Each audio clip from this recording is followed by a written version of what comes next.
for unsportsmanlike behavior. Moralejo has the ball. Pirates protecting a 6-point lead. Moralejo from way out. Wow! This kid is unbelievable. Grabe. Sahonia with a miss. That 52% from beyond the arc is real. Oh, hindi joke yun.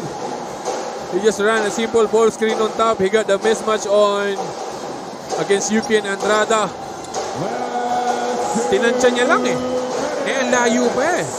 Yung 52%, that's for the season. In this game, he's 80%. Oh my God! Wow! Wow! Moralejo is unreal. Miller, short.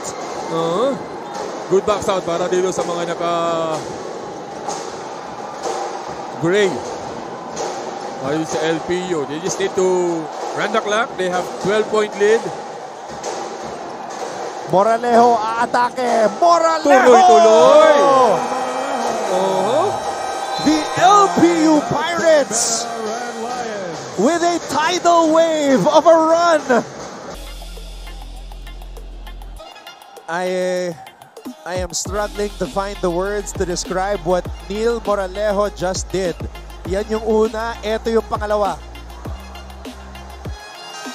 It's over the outstretched hands of Yuki and Andrada. And Kaya naman, yung reaction ni Villegas says it all. Pati siya, hindi niya alam kung paano na ginagawa to. ang lalayo kasi. Not the usual sa 3-point line eh. Malayo eh.